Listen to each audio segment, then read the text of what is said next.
Look what they're doing with the Straits right now. They're holding the whole world hostage. They have these sailors, on commercial ships that are going to starve to death out there. They don't care. They don't care that this is melting down the economies around the world, even of their own allies. This is what they're doing with the Straits. What do you think they would do if they had a nuclear weapon? That was Secretary of State Marco Rubio there with a stark warning. This as President Trump announced on Truth Social that at the request of Pakistan and other countries, he is temporarily pausing Project Freedom. That's the U.S. Navy operation escorting ships through the Strait while keeping the naval blockade in place. The president emphasizing that tremendous military success and great progress toward a final deal with Iran is justifying the short pause to see if the two countries can finalize an agreement and put an end to the war. Joining us now to discuss is Blaine Holt, a retired brigadier general with the United States Air Force, and Blaise Misztal is the VP for Policy at the Jewish Institute of National Security of America. Good morning, gents. It's great to have you. Morning. So a lot of progress in the past 24 hours, as always. Axios reporting this morning that the U.S. and Iran are nearing a one-page, 14-point memorandum of understanding to end the war and launch formal nuclear negotiations, which would establish a 30-day negotiation window. So during this time, there would be the restrictions in the Strait of Hormuz and the naval blockade would gradually be lifted. And the outlet also reporting that Washington expects an Iranian response within 48 hours. So, Blaine, break this down for our viewers. Where do we stand with respect to the negotiations with the ceasefire as well as with the Freedom operation in the Strait? Well, we'll get to start back up on the dialogue parts and pieces, but it's not exactly just that simple. What happens now is if we get to that piece of paper and there's a signature on it, the regime, their problems are just beginning at that point because there is a building resistance now in the country. And we're not going to stop the 90 million people of Iran in taking matters into their own hands and taking that country down.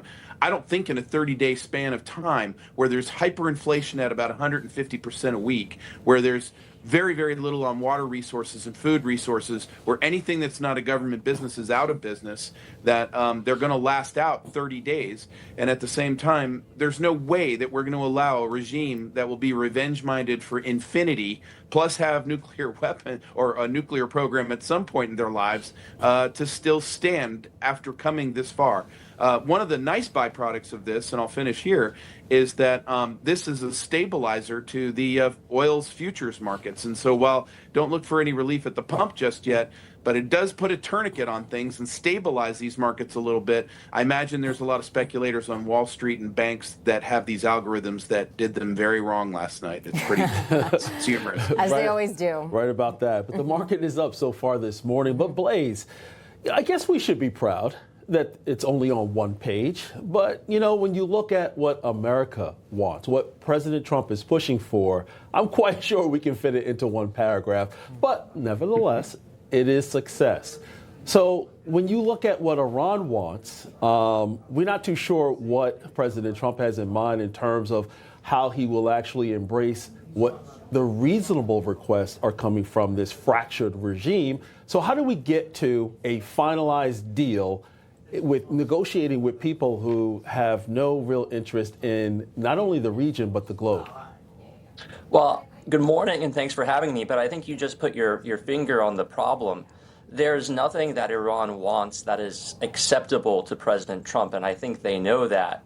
And that is why the agreement, as it seems to be structured, is an agreement merely to negotiate further, right? It's an agreement that we're going to take some of the pressure off of Iran, lift the blockade, end Project Freedom, only to set a 30-day deadline to negotiate. Who knows what Iran is going to do in those 30 days? But we do know that they have never met a deadline that they haven't wanted to blow past. They've never met talks that they didn't want to extend. And they've never seen diplomacy that they didn't think was a delaying tactic, not an end goal to get to a deal. So I'm worried about what Iran is going to try to cook up during those 30 days, what plans it has and how it thinks it might be able to insulate itself, both from the pressure from the United States and from the domestic pressure that General Holt talked about. Exactly. But we are hearing from President Trump as well as Treasury Secretary Scott Bessent that they have their backs against the wall financially with the fact that they're losing over $400 million every day. But let's listen again to the Secretary of War, Pete Hegseth. He's giving us an update on Operation Project Freedom. For too long, Iran has been harassing ships, shooting at civilian tankers from all nations, and trying to impose a tolling system.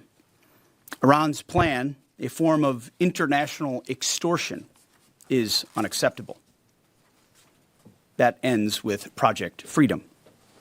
2 U.S. commercial ships, along with American destroyers, have already safely transited the Strait, showing the lane is clear. We know the Iranians are embarrassed by this fact. They said they control the Strait. They do not. So, Blaine, the secretary said Iran was embarrassed over safe passage of American ships. He's comparing them to pirates. Is that how you see it? Oh, yeah. These are modern-day Barbary Coast wars at this point on that coastline.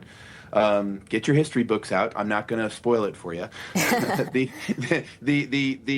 The big thing here is President Trump just blew right through what they thought were going to be his soft spots. So what they've been playing is this time game.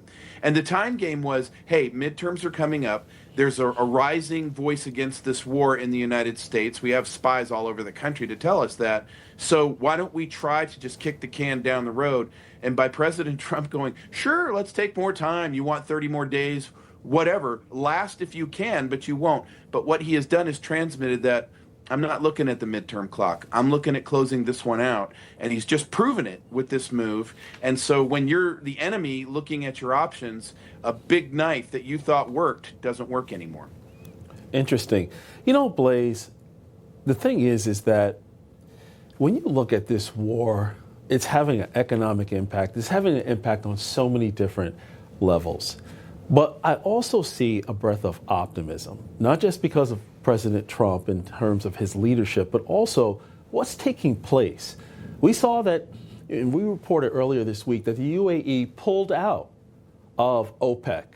So there's a shift in terms of how the region is operating, which actually breathes a breath of fresh air.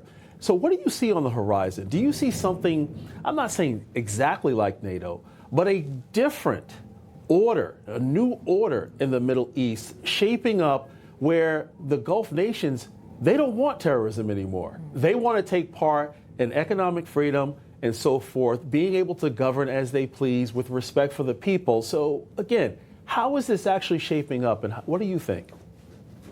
Yeah, I do think that we are potentially on the precipice of a major strategic transformation in the region. If we can seize the moment and if we can lead the region to this new promised land, you know, we saw it starting in 2020 with President Trump and the Abraham Accords and this historic peace between Israel and the UAE and Bahrain.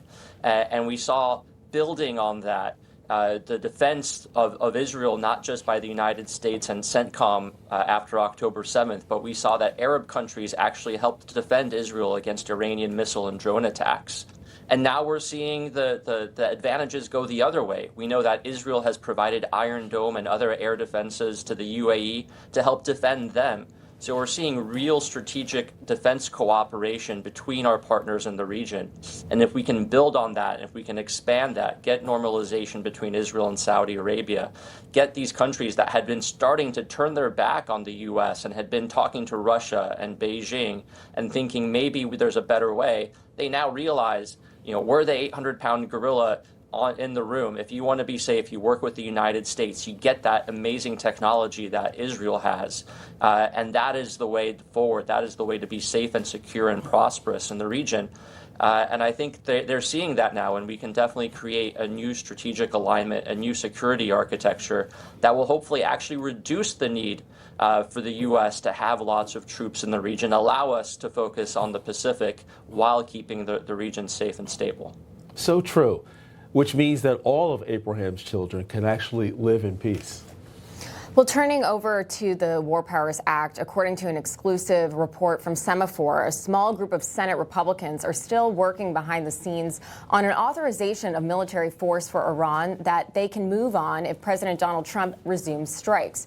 Aides are studying whether it would be subject to a 60-vote threshold at some point. Some Republicans believe it might only require a simple majority on the Senate floor. So we also heard War Secretary Pete Hegseth say that Democrats can't block President Trump under the War Powers Act. Let's watch.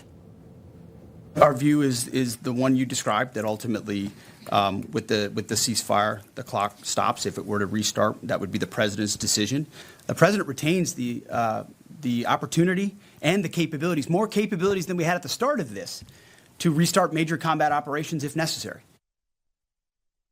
So, Blaine, we're hearing from the Secretary of War we could restart major combat operations if necessary. But if the ceasefire ends and hostilities with Iran, they do restart, what powers does Congress actually have to stop President Trump at this point in time? Nothing. There's nothing that they can do. And here's the thing. And I thought that Secretary Rubio apparently has time to be our White House press secretary as well. He did a great job at the podium yesterday. But he did. What people shouldn't have missed is the administration's view that the War Powers Act is unconstitutional. And it is. So let's think about this for a second. Under his Article 2, Section 2 hat, the security of the United States of America, and we're just on the eve of closing out all of this war and to put it behind us. Sorry, 60 days, we're going to have to lose the war. Yeah, exactly. That's a real bad thing. Sorry about that. You know what? The Senate would do a lot better off if they would get behind the president, pass all of his judicial nominees immediately, without fail, codify executive actions without fail, and pass the SAVE Act, which 84% of Americans voted that they want. If they spent more time than that, than the clownery of fighting over does the executive branch or the legislative branch have more power, I think Americans would probably be a little less angry. And not impressed, but a little less angry.